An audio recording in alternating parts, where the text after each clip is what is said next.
Je suis debout devant vous ce matin pour conclure la série que nous avons entamée il y a plusieurs semaines maintenant,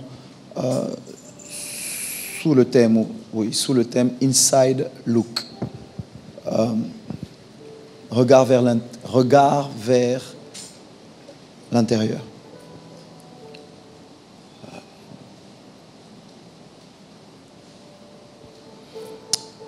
Je veux résumer rapidement, avant de conclure ce matin, en vous faisant remarquer que le gros de notre échange durant ces dernières semaines avait pour objectif de vous emmener à changer de pensée, à changer de regard sur vous-même en changeant de pensée. Il est crucial que vous reteniez, si vous n'avez pas été là tous ces dimanches, allez sur YouTube, les messages sont disponibles, sur l'application aussi. Mais je veux que vous compreniez bien que mon objectif, au travers de cette série, c'est de vous sortir de la mentalité de victime. Autrement dit, que nous arrêtions d'accuser les autres pour notre malheur. Répète après moi, dis: je ne suis pas une victime. Déclare-le encore: je ne suis pas une victime. Okay. Le dire est plus facile que de le réaliser. Beaucoup d'entre nous, malheureusement, vivent leur vie en accusant régulièrement l'absence d'un parent, les difficultés de leur maison, les limitations de leur environnement, pour dire que s'ils ne réussissent pas, c'est de la faute de tel. Okay. J'ai indiqué que si tu cherches le responsable de ton malheur, tu vas devoir accepter de regarder dans le miroir et de t'identifier toi-même.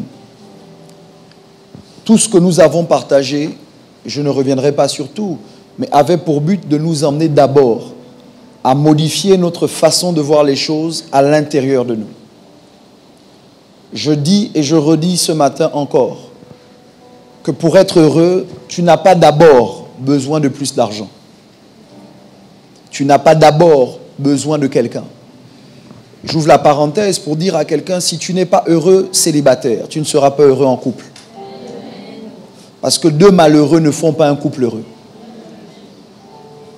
Est-ce que vous comprenez? Okay. Deux personnes malheureuses font un couple malheureux. Okay. Donc, si tu dois être heureux, ton bonheur est d'abord entre tes mains. Tu dois accepter d'être heureux avec ce que tu as d'abord et avec qui tu es. Maintenant, si vraiment tu n'aimes pas qui tu es, Dieu te dit, tu as le pouvoir de le changer.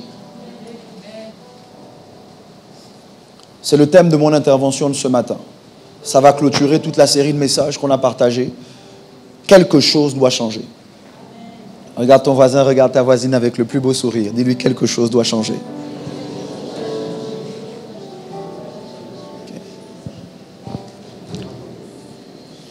Cette chose qui doit changer n'est pas chez l'autre.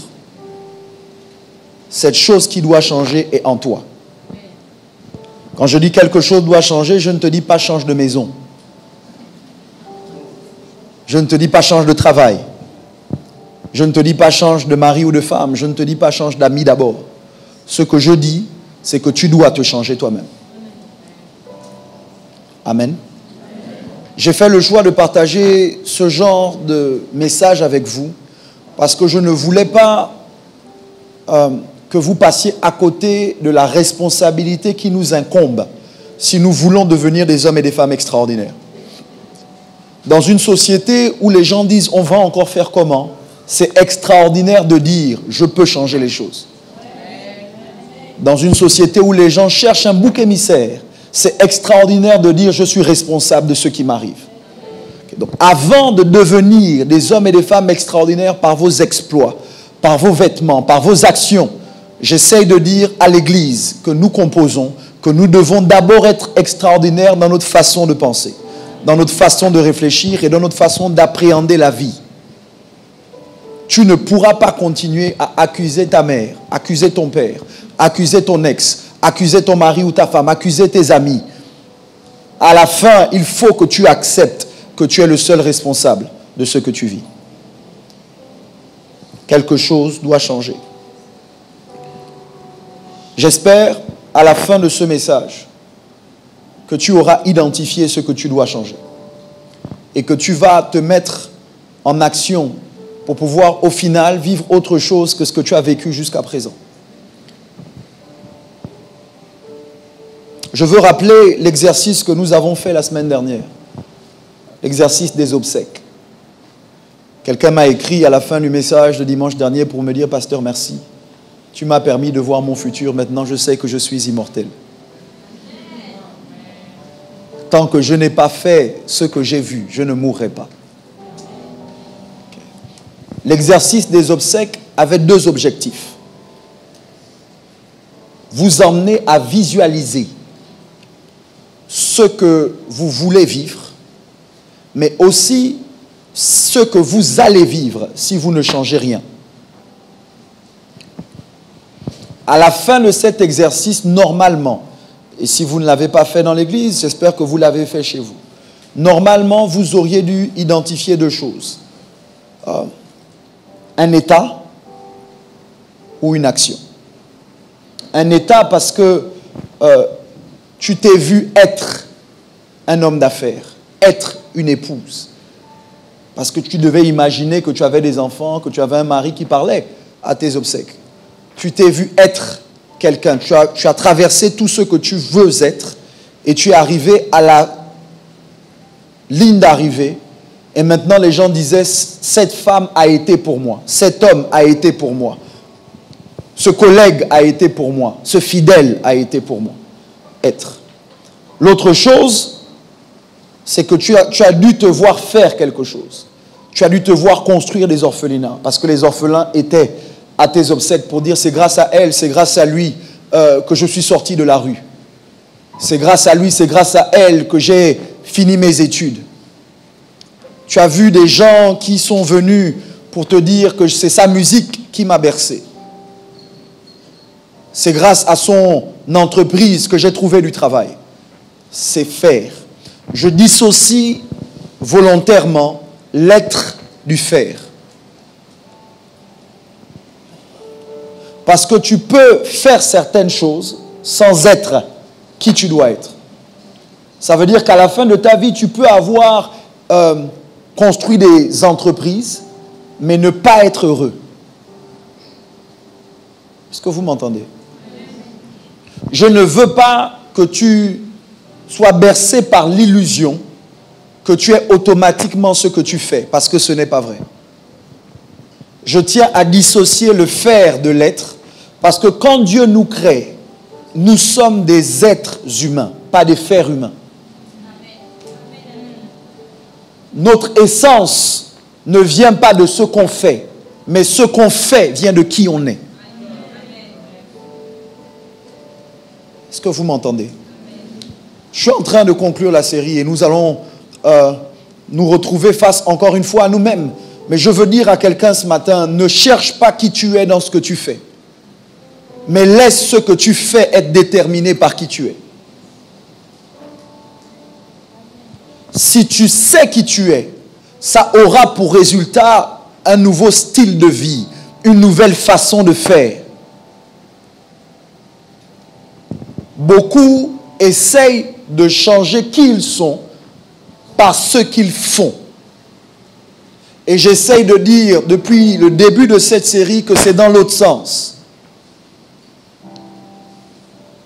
Nous devons, dans une société qui se focalise sur le paraître, être des hommes et des femmes qui savent qui ils sont. De telle sorte qu'une période difficile ne change pas le regard que tu as sur toi-même. Tu n'es pas ton travail. Donc si tu perds ton travail, ça ne change pas qui tu es. Tu n'es pas ta voiture, tu n'es pas ta maison. Donc ça veut dire que si tu n'as plus de voiture, tu es toujours qui tu es. Et que tu n'as pas besoin d'attendre de posséder quelque chose pour devenir qui tu es. Tu n'es pas ta mèche, tu n'es pas ton maquillage, tu n'es pas tes vêtements. Ces choses ne sont que des moyens d'accompagnement pour pouvoir atteindre un objectif. Je l'ai dit alors qu'on avait un culte d'enseignement ici. La raison pour laquelle nous nous vêtissons, la raison pour laquelle nous nous habillons, c'est parce que nous allons quelque part. Le matin, tu prends ta douche, tu te revêts de certains vêtements dictés par ta destination. Vous savez que dans certaines de nos administrations, nous ne pouvons pas rentrer en jean. Donc si tu vas dans une administration, tu es conscient que le jean n'est pas le vêtement que tu dois porter. Habille-toi pour là où tu vas. Revêt-toi du caractère nécessaire à là où tu vas. Habille ton cœur pour là où tu vas. Je ne parle pas juste de vêtements physiques, parce que ça, tout le monde sait le faire. Mais ce que la plupart des gens, ce que les gens ont des difficultés à faire, c'est réussir à porter le vêtement intérieur adéquat pour là où ils vont. Beaucoup de gens deviennent aigris à cause de situations de la vie qu'ils ont traversées. Mais l'aigreur n'est pas le vêtement que tu dois porter si ta destination c'est le bonheur. La rancune, l'amertume ne sont pas les vêtements que tu dois porter si ta destination c'est le bonheur. Touche quelqu'un à côté de toi, dis-lui habille-toi pour là où tu vas.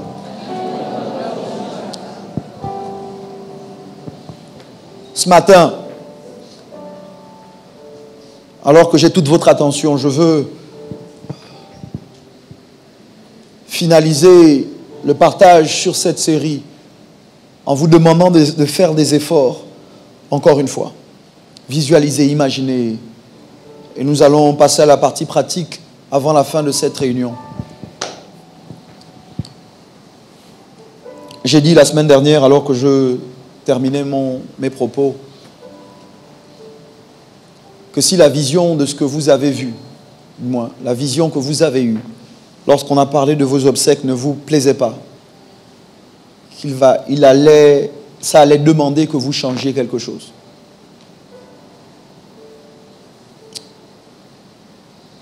Et je vais faire une progression en commençant, du moins inverse, en commençant par la fin pour revenir au début. En commençant par la fin pour revenir à là où tu es. Est-ce que quelqu'un sait ce qu'il veut être? Qui il veut être? Est-ce que tu as une vision claire de qui tu veux être? Merci. Ceux qui n'ont pas levé les mains, vous devez réfléchir. Personne ne doit vous dicter qui vous voulez être. Vous devez le découvrir pour vous-même. On peut vous aider, on peut vous guider, on peut vous orienter, mais on ne doit pas vous l'imposer.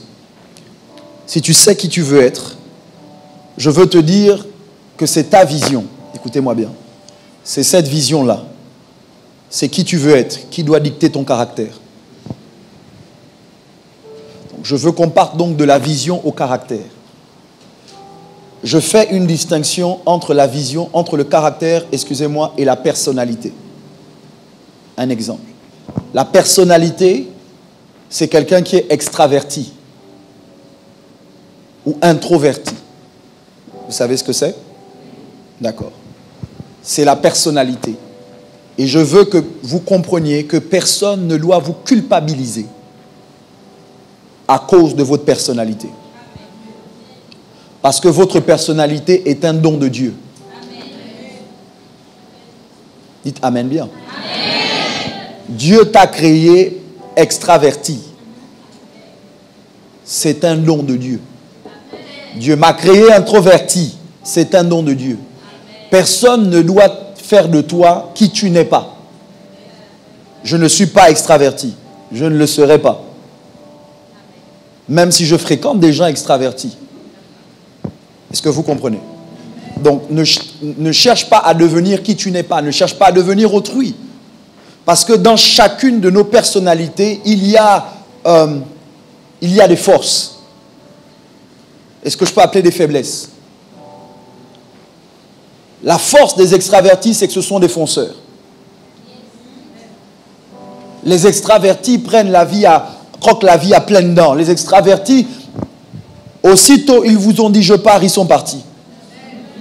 Les extravertis sont très peu patients.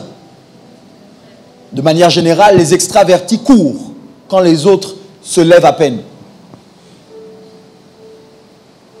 Si vous avez dans votre environnement un extraverti, si vous-même vous l'êtes, ça fait de vous quelqu'un qui n'a pas peur des défis. D'abord, vous aimez les défis. Quand c'est trop facile, vous vous ennuyez. Vous aimez que les choses soient difficiles. Là où on te dit tu ne peux pas, c'est là où tu veux aller.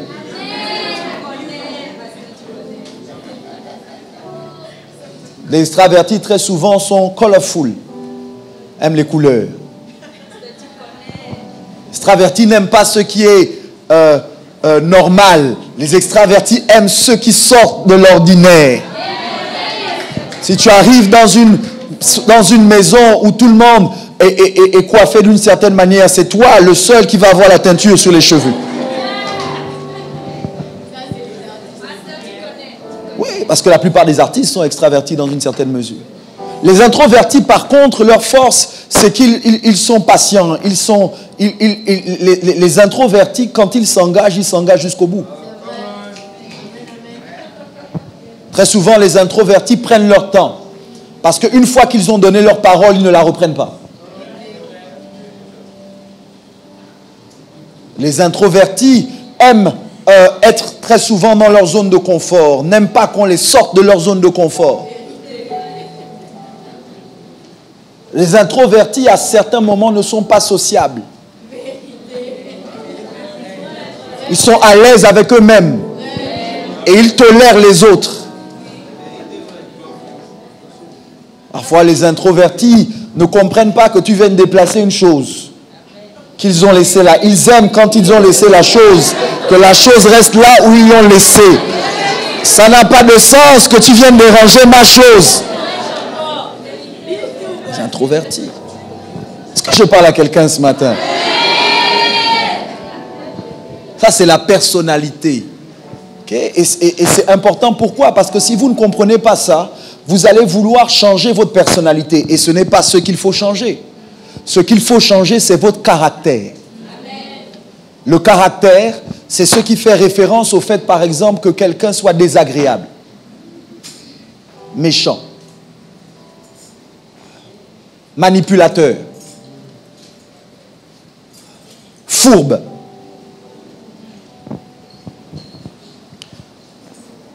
L'une des définitions du caractère, c'est la manière habituelle de réagir qui semble être propre à chaque personne. Certains disent que le caractère, c'est ce qui donne à quelqu'un son originalité. En psychologie, le caractère, c'est la manière d'être ou d'agir assez caractéristique d'un individu ou d'un groupe de personnes pour être distingué d'un autre individu ou d'un autre groupe. Le caractère est ce que nous devons modifier. Écoutez-moi bien. Même si vous êtes introverti, si Dieu vous appelle à être un leader, ça va demander une modification de votre caractère. Et vous allez vous rendre compte en lisant les Saintes Écritures et en observant la vie des hommes et des femmes à succès que leur vision a modifié leur façon d'agir, leur façon de penser. Moi, je suis introverti. Mais à cause de ce à quoi je suis appelé, à cause de la vision, j'ai dû sortir de ma zone de confort et j'en sors régulièrement. Personnellement, je suis plus à l'aise avec moi qu'avec les autres. Mais à cause de l'appel, à cause de la vision, je suis devenu sociable. Je fais l'effort de sourire, je fais l'effort de parler, je fais l'effort de développer des relations. Toutes ne sont pas des relations de profondeur. Mais j'ai bien compris que pour là où Dieu m'emmène, je ne peux pas rester dans ma zone de confort. C'est à cause de ça que je suis sur les réseaux sociaux. Si ça ne dépendait que de moi, je ne serais pas sur les réseaux sociaux. Parce qu'il y a trop de méchanceté là-bas. Tout le monde veut dire, et n'importe quoi sur toi, parce que les réseaux sociaux leur ont donné le droit de juger ta coupe, ton discours, ton vêtement. Et comme je suis très privé, je voudrais ne rien mettre sur les réseaux sociaux. Mon équipe de com m'a fait remarquer que je ne peux pas publier une fois l'an. Alors que c'est ce que je voudrais faire. Je voudrais pouvoir faire une seule publication et bye bye, je ne veux plus vous voir. L'année prochaine, mon équipe de com m'a dit quand on like ta photo, like le like. Quand on commente ta photo, de temps à autre, dis merci ou viens faire quelque chose. Et je lui ai dit, j'ai dit non, ça me fatigue, je ne veux pas. Mais, à cause d'eux et à cause de vous, surtout à cause de Dieu, à cause de la vision, j'ai commencé à aimer les j'aime, à commenter les commentaires, à partager les partages. Quelque chose doit changer. Pour certains d'entre vous, ce qui doit changer, c'est votre caractère. Je l'ai dit, certains d'entre nous, nous sommes exécrables. Est-ce que vous savez que les gens peuvent vraiment vous admirer de loin? On te voit sur l'estrade. Bon, pour moi, c'est l'estrade.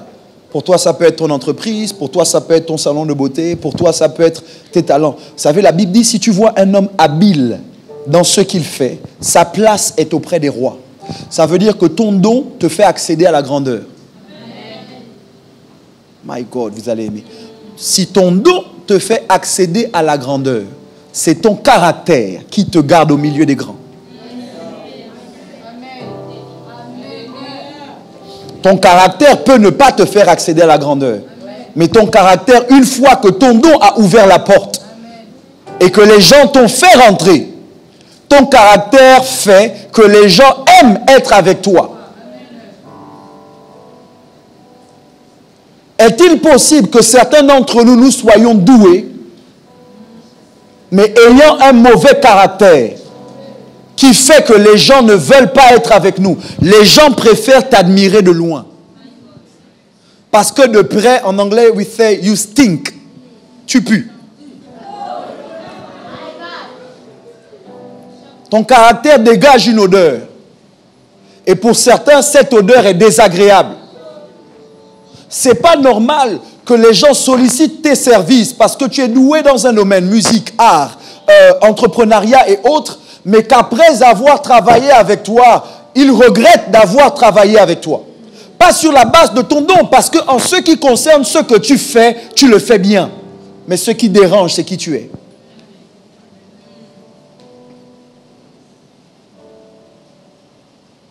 Est-ce que vous savez qu'il y a des gens qui ont des salons de beauté?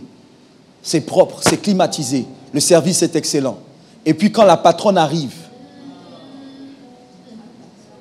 et que tu l'entends parler, tu te dis c'est la dernière fois que je viens ici. Ce qui te chasse, ce n'est pas le service, c'est pas le manque d'appareil, ce n'est pas le manque d'air frais. Ce qui te chasse, c'est le caractère de la propriétaire. Parfois, je vais dans des restaurants et quand j'arrive au restaurant, le restaurant est propre, mais le serveur m'énerve. Vous êtes déjà allé manger et puis le serveur vous donne le sentiment que c'est lui le client et que c'est vous. Aucun service clientèle. C'est-à-dire que tu ne veux même pas laisser le pourboire. C'est quoi? C'est le caractère, c'est l'attitude. Et certains d'entre nous, il faut un changement d'attitude. Nous ne pouvons pas vouloir aller là où nous disons vouloir aller avec l'attitude que nous avons. Et je parle à l'église, Parfois, les païens sont plus cordiaux que les païens font preuve de plus de cordialité que les chrétiens. Parfois, les non-convertis sont plus gentils, sont plus vrais. Les chrétiens sont hypocrites, Vous savez que c'est dérangeant de ne pas pouvoir faire confiance à un compliment. Quand la personne te dit « Oh Marco, ça te va bien », comme tu sais qui elle est, Tu ne peux même pas accepter le compliment. Parce que tu es conscient qu'elle ne pense jamais ce qu'elle dit. Ça vous est arrivé d'avoir quelqu'un qui vous appelle ou qui vient vous voir en personne et qui vous dit comment tu vas? Il prend des nouvelles, mais vous savez très bien que la raison pour laquelle il ou elle vous appelle, c'est parce qu'il veut quelque chose. Donc, vous patientez pendant que la personne parle de tout, commence à complimenter vos vêtements. Dans votre cœur, vous vous dites, arrive, arrive. Atterris, atterris, atterris. Et puis quand vous êtes exaspéré, vous dites, c'est bon, tu veux quoi? Tu veux quoi? Oh, comment ça, je veux quoi? Je sais que si tu m'appelles, c'est que tu veux quelque chose. Oh, comment? Donc tu penses que moi, je ne peux pas t'appeler pour demander simplement de tes nouvelles. Et tu dis, bon, donc tu m'as appelé pour me dire, mais c'est gentil. Après, il dit, bon, en fait, tu vois, hein. C'est l'attitude. Touche quelqu'un à côté de toi, dis-lui, tu dois changer ton attitude. Tu dois changer ton attitude, tu dois changer ton caractère. Ton caractère. Je parle d'abord du caractère. Tu dois changer ton caractère. Et c'est là où certains d'entre vous revendiquez votre caractère comme étant quelque chose qui vient de Dieu et ce n'est pas vrai. Authentique. Votre caractère ne vous vient pas de Dieu. Ça vous vient de votre éducation. Ça vous vient de votre famille. Ça vous vient de l'expérience de la vie que vous avez. Ça vous vient de ce par quoi vous êtes passé. Pourquoi tu es fourbe et manipulateur? Pourquoi tu mens? Ce n'est pas Dieu. Je sais que vous ne voulez pas être vrai, mais c'est mon rôle de vous dire ces choses qui dérangent. Certains d'entre vous, vous êtes manipulateurs. Certains d'entre nous, nous sommes manipulateurs. Certains sont manipulateurs parce qu'en réalité, ils n'ont même pas confiance en eux. Et tu as peur que si tu ne rajoutes pas une dose d'exagération, les gens ne te croiront pas ou ne voudront pas être avec toi. Mais si pour être avec les gens, tu dois changer qui tu es, c'est que les gens avec lesquels tu veux être, tu ne dois pas être avec eux. Et là, je ne parle pas du fait de devenir meilleur, je parle du fait que parfois, on doit paraître pour être accepté.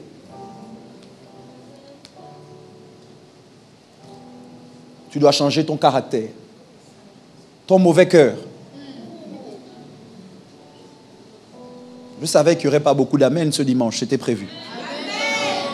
Bon, regarde, je vais te permettre de dire amen pour ton voisin. Dis amen fort.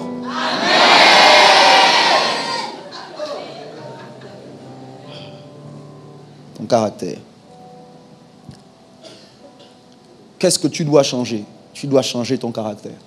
Si tu es sérieux dans le fait d'atteindre la vision que Dieu a mise dans ton cœur, que tu as vue, il faut que tu changes ton caractère. Laissez-moi vous indiquer. Je vais vous expliquer certaines choses. Dieu va m'aider. Si Dieu t'appelle. Si Dieu t'appelle, si Dieu t'a donné la vision de l'entrepreneuriat et que tu as vu tes entreprises et que tu as vu toutes les choses que tu dois bâtir, c'est un secret que je vous dis. Ne dites pas à Dieu que je vous ai dit. Dieu dit à Abraham, je vais faire de toi le père d'une multitude de nations. Quitte, viens, suis-moi. Je te donnerai un fils. Sauf que Abraham ne va jamais tenir dans ses bras le fils. Dieu fait la promesse à Abraham. Dieu accomplit la promesse à Abraham. Abraham, c'est A-B-R-A-M. Abraham, c'est A-B-R-A-H-A-M. Ça veut dire que quand Dieu te fait une promesse, il ne l'accomplit pas dans ta vie si tu n'es pas devenu quelqu'un d'autre.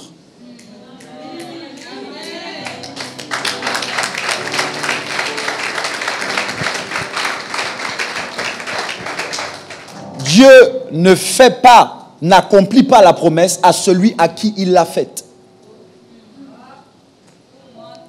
Il l'accomplit à celui qui a changé. Donc ce qui retarde l'accomplissement d'une promesse, ce n'est pas Dieu, c'est ton refus de changement.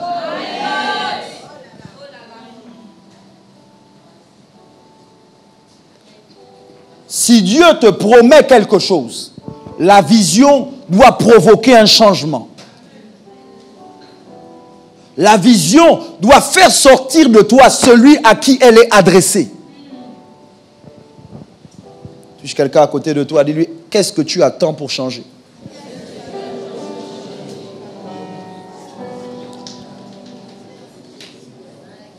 Dieu te promet des enfants, c'est qu'à ce moment-là,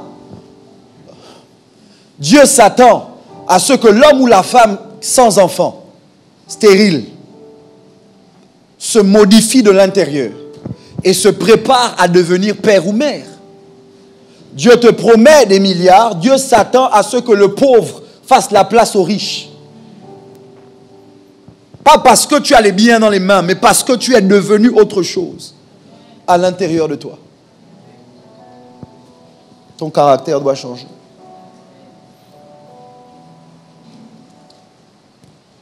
De ton caractère, je veux aller à tes habitudes.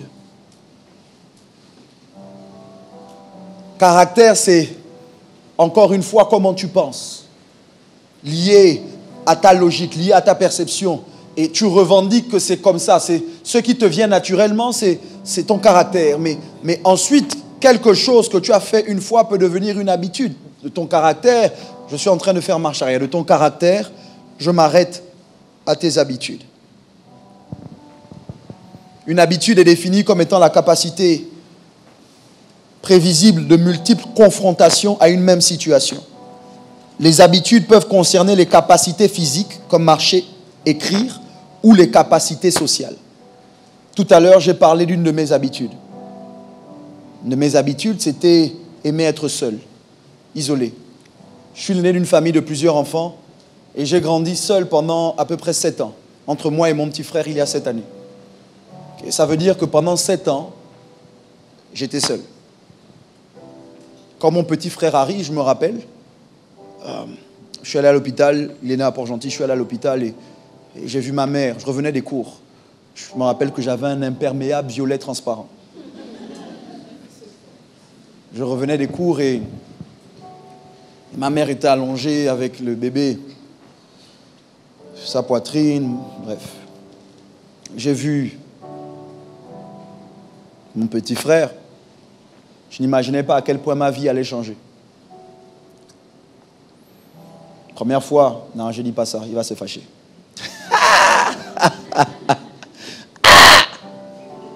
Mais son arrivée a modifié mes habitudes. Vous savez que pour ceux qui ont eu des petits frères très proches ou des petites sœurs, quand j'étais seul, ce qui était à moi était à moi. Mes vêtements étaient à moi.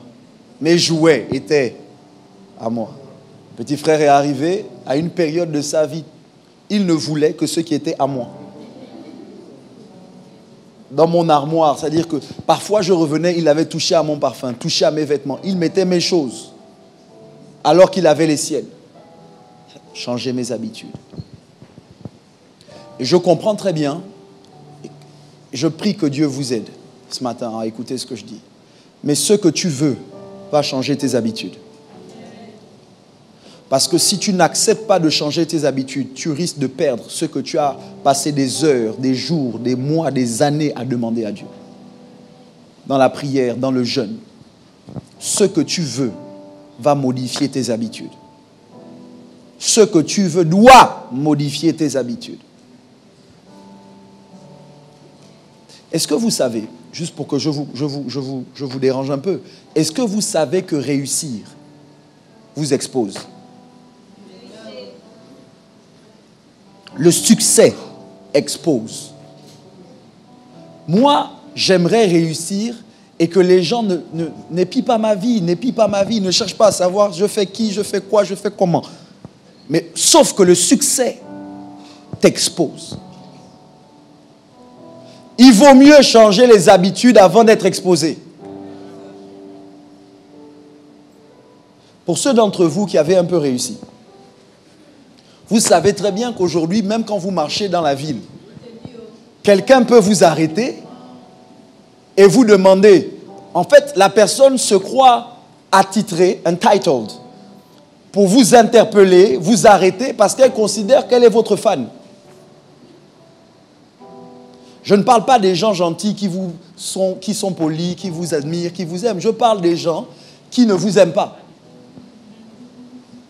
Et qui considèrent que c'est votre succès qui justifie leur échec. Authentique. Je vous prends un exemple. Quelqu'un va dire, je n'aime pas Messi. Messi t'a demandé de l'aimer.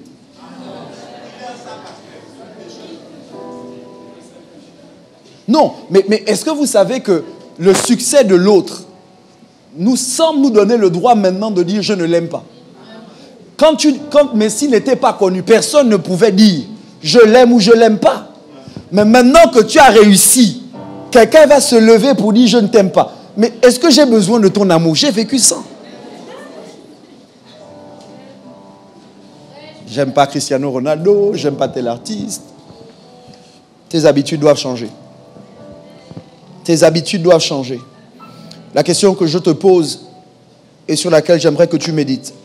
Quelles sont les habitudes que tu as maintenant et qui sont en contradiction avec ta vision?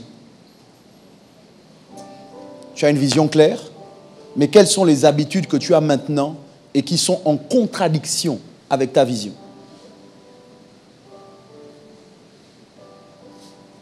Je vais reposer la question. Qui sait ce qu'il veut? Merci. Maintenant, quelles sont les habitudes que tu as qui sont en contradiction avec ce que tu veux? Tu vas devoir faire un choix. Tu ne pourras pas avoir les deux. Et refuser de changer ces habitudes, c'est repousser l'accomplissement de ta vision.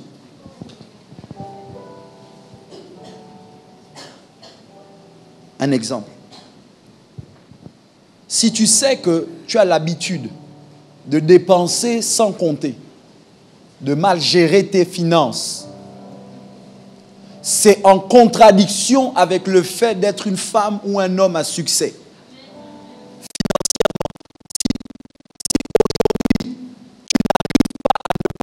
C'est quand tu as de l'argent dans les poches, tu vas faire faillite.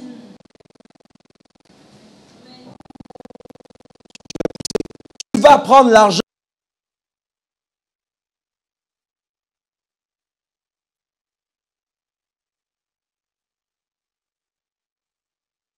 Dernière chaussure.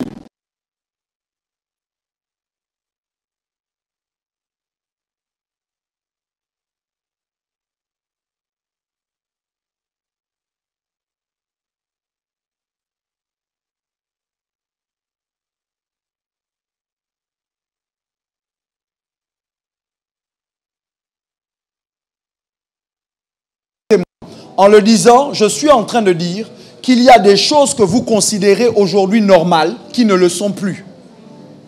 Qui ne le sont pas à cause de là où vous allez. Qui doivent devenir anormales. Ce n'est pas parce que je suis habitué à faire quelque chose que je dois continuer à faire cette chose. Que je dois continuer à agir de la même manière. Je dois changer mes habitudes.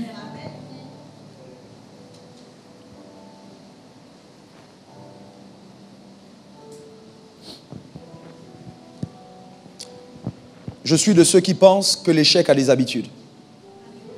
Le succès aussi. Je crois que quand je dis que je veux réussir, je dois arrêter de faire ce qui ressemble à l'échec. Et je dois commencer à faire ce qui m'emmène vers le succès. Je dois passer des habitudes de l'échec aux habitudes du succès. Et avant, et ça m'emmène à mon prochain point, avant qu'une habitude ne devienne une habitude, c'est d'abord une action. Je fais encore marche arrière. On part des habitudes à l'action. Une action de manière répétée est une habitude. Comment est-ce que je modifie mes habitudes, pasteur? Commence à poser un acte contraire à tes habitudes.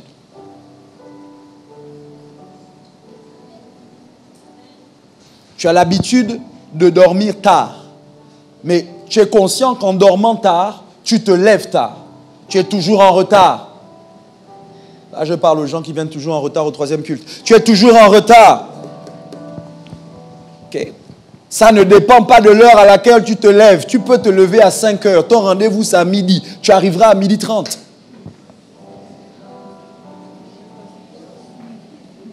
C'est devenu une habitude à telle enseigne, à tel point que les gens t'ont déjà étiqueté retardataire.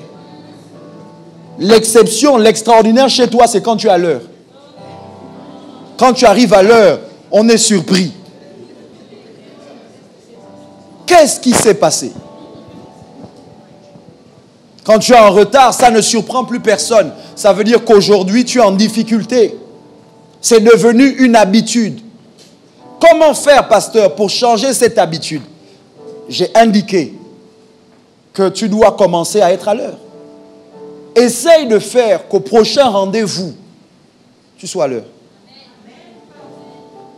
À la prochaine réunion, que tu sois là à l'heure. On change une habitude en posant un acte, une action.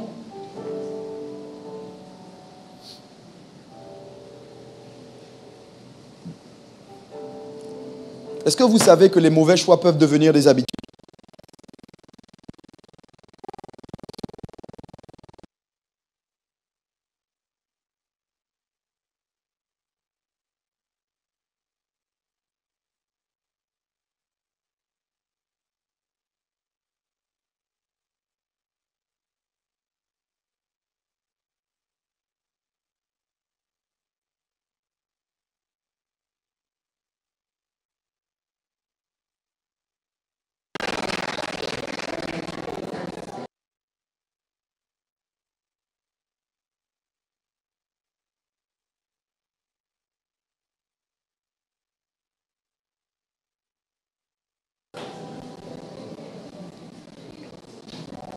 Tu ne peux pas changer tes ex.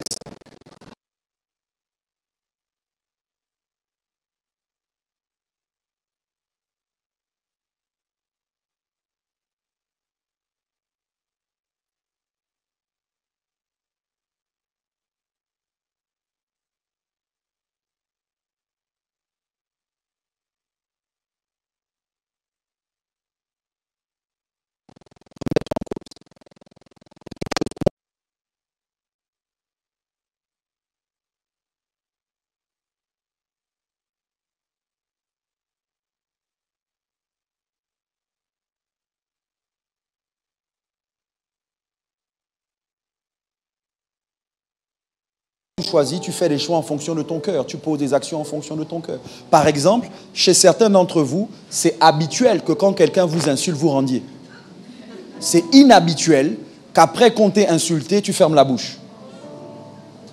On te connaît. Elle, c'est une craqueuse. Lui, c'est un craqueur. Les gens même savent que toi, on ne doit pas te provoquer. Parce que ton palabre n'a pas de fin. J'ai regardé... Quelqu'un m'a envoyé une image. En fait, j'ai vu l'image sur WhatsApp. Ça m'a fait sourire. J'ai pensé à quelqu'un à qui j'ai envoyé d'ailleurs l'image. Mais la femme est debout. Bon, c'est une image d'un film à l'ancienne, mais ils ont écrit au-dessus de la femme. Donc, c'est comme si c'est elle qui parlait. Elle dit, quand ton gars vient crier sur toi, se fâcher, il a oublié que c'est toi qui as inventé la folie.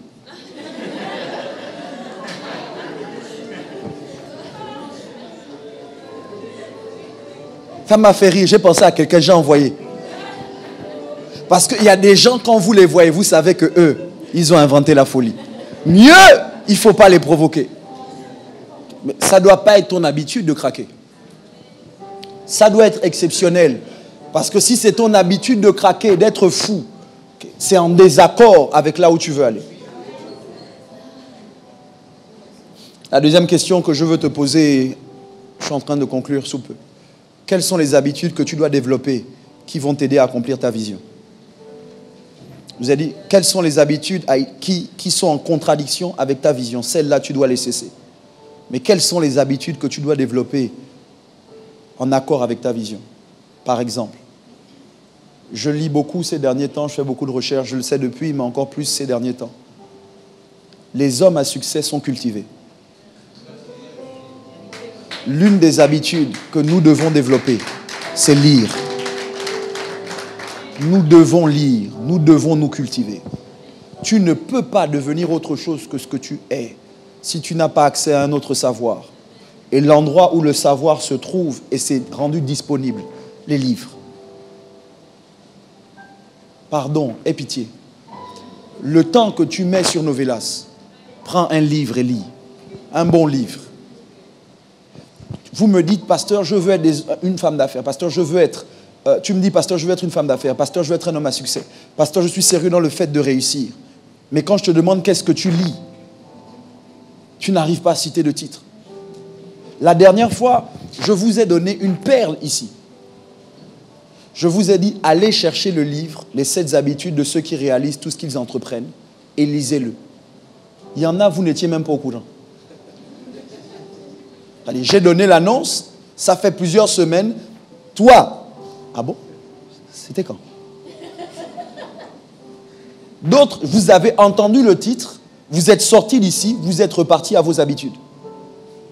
J'essaye de vous donner des choses pratiques pour modifier le cours de vos vies. J'ai lu le livre.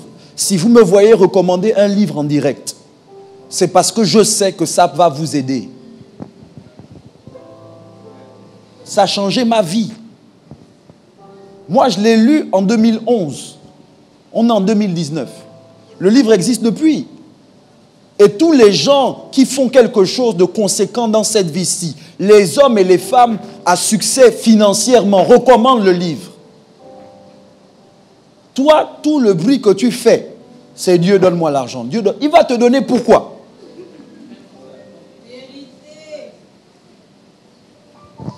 J'ai des gens qui sont ingénieux dans comment tricher.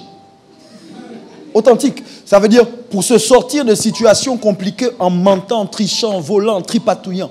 Son génie se manifeste. Mais je me dis, si tu es aussi ingénieux, au lieu de l'utiliser pour le mal, utilise-le pour le bien. Je redonne le livre parce que certains, juste pour vous aider encore une fois, au moins tu ne pourras pas dire que le pasteur n'a pas lu. Les 7 habitudes de ceux qui réalisent tout ce qu'ils entreprennent. L'auteur, Stephen, S-T-E-P-H-E-N, R.C-O-V-E-Y.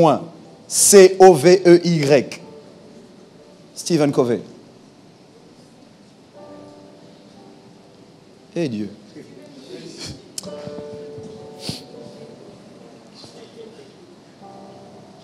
Je disais donc qu'on passait des habitudes à l'action. L'action, c'est agir, c'est faire. Les habitudes viennent de certaines actions posées régulièrement.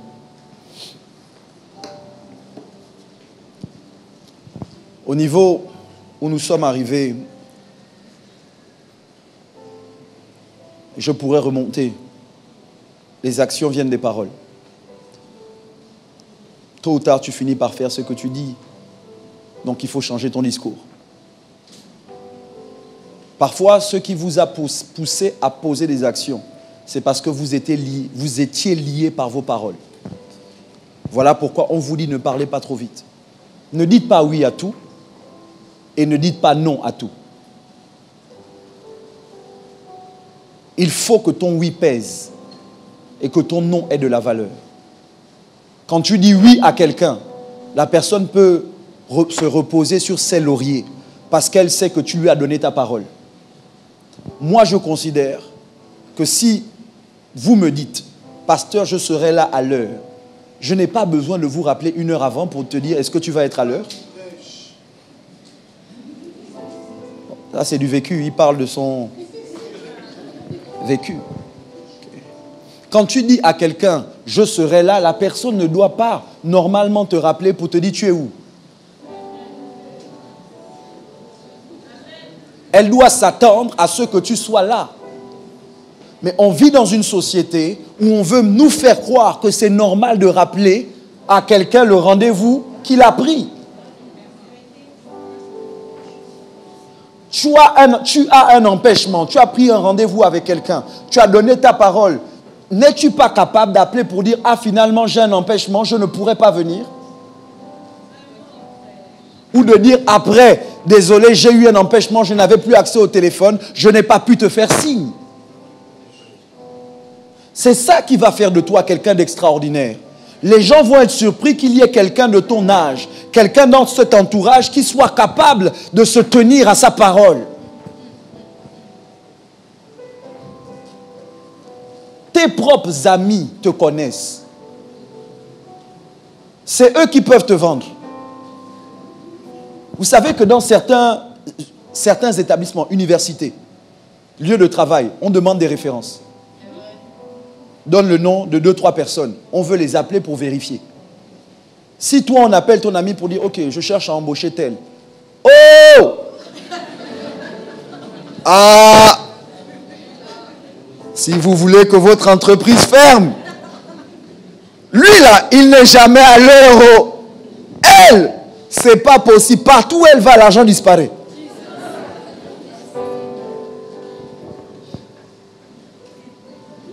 Alors, tu dis à ton ami que tu dois me couvrir. Comment tu es parti me vendre?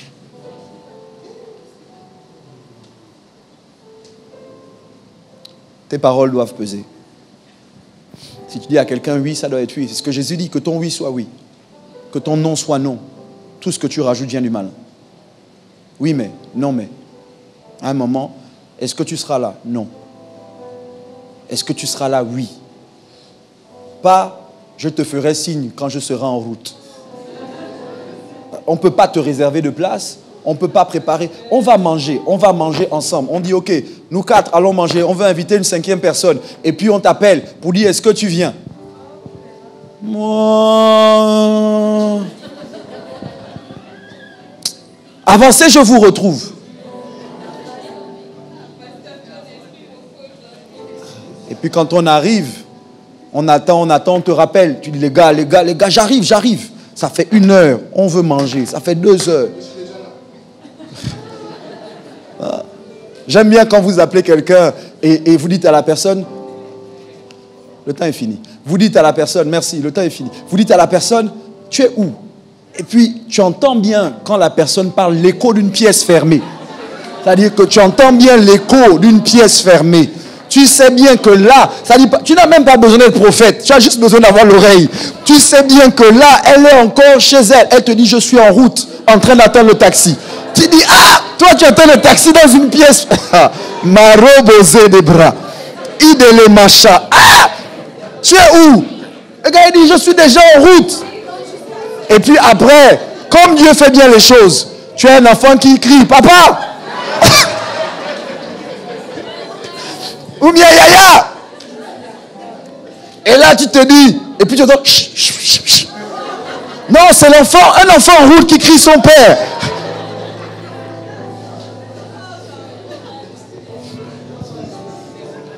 Je suis déjà dans le taxi. Tu entends, allô, oui, tu es où? Je suis là. Tu es là où? Je suis là, je te dis, oh, bientôt tu vas me voir arriver. Regarde, j'arrive, regarde bien. Et puis tu es debout, ça fait 10 minutes, tu es là. Tu es en train d'attendre quelqu'un qui t'a dit, je suis là. Je ne cite pas les noms des contemporains ce matin, mais je pourrais citer des noms dans cette maison. Tes paroles viennent de tes pensées. Il faut que tu arrêtes de dire, c'est pas ce que je voulais dire.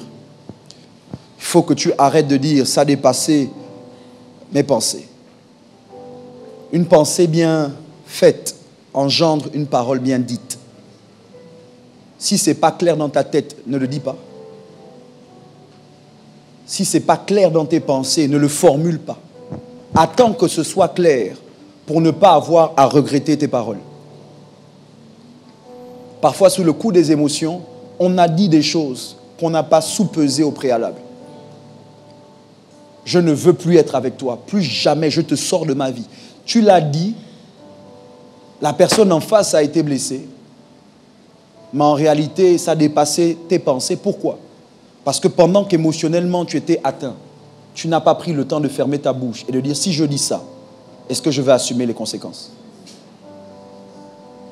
Je crois au pardon. Je crois qu'on doit pouvoir se pardonner mutuellement et se dire, ok, vraiment je suis désolé, je te demande pardon, d'accord, je te pardonne. Mais à un moment, il faut arrêter de prendre le cœur des autres pour des punching balls.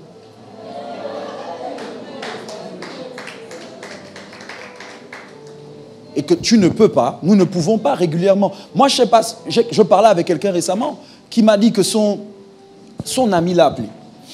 Ils sont ensemble depuis un moment, mais son ami l'a appelé et pendant qu'ils se parlaient, elle m'a dit que bon, là vraiment, pasteur, je t'en parle, mais j'en ai marre. J'ai dit, qu'est-ce qu'il y a? La femme dit, j'en ai marre, c'est souvent les trucs de cœur. J'en ai marre. Elle me dit, non. Depuis qu'on est ensemble, chaque dispute, il rompt. Et vous prenez la tête, la conclusion de la prise de tête, c'est fini. Chaque dispute, il a rompu. À un moment, la personne en face en a marre. Et elle veut te dire pardon. C'est fini pour de vrai. Parce que ton c'est fini, c'est toujours c'est fini. Et puis, dès que ton orgueil est passé, tu rappelles bébé. Tu sais que... Non, je ne sais pas. Tu m'as dit, pourquoi tu m'appelles? Parfois, ce sont les hommes qui font ça, parfois, ce sont les femmes. Mais pour moi, c'est de l'immaturité. Parce que ça veut dire que cet individu ne comprend pas que ce n'est pas parce qu'il y a des disputes que la relation n'est pas viable. Ça va dans l'autre sens. Ce n'est pas parce que Dieu est dedans que vous n'allez pas vous prendre la tête. Ce n'est pas parce que vous n'êtes pas de vrais amis que vous allez vous prendre la tête. Vous pouvez vraiment être des amis, sauf qu'il y a des moments où vous pouvez vous énerver l'un l'autre. Et la maturité demande que vous soyez capable d'être en désaccord, de manière respectable. Sinon, c'est la prison. Quel type de relation est-ce qu'on veut où on ne peut pas être en désaccord avec l'autre? Que tout ce qu'il dit, c'est ce que tu dois dire. Tout ce qu'elle dit, c'est ce que tu dois dire. À un moment, tu dois pouvoir être libre d'avoir ton opinion, même si ton opinion est fausse, mais tu dois pouvoir être libre d'avoir ton opinion. Et lors de la conversation mature, tu te rends compte que mince, j'avais mal vu. Vraiment, excuse-moi, j'ai mal vu. Mais ce n'est pas possible que parce que vous êtes amis, frères ou en couple, que vous soyez des copies conformes l'un de l'autre. Et quand tu ne penses pas comme moi, on ne peut pas être ensemble. Parce que si Dieu vraiment nous avait mis ensemble, tu penserais comme je pense. Aka. Même toi, tu ne penses pas comme Dieu pense. Ça dit, pourquoi c'est moi qui vais penser comme toi?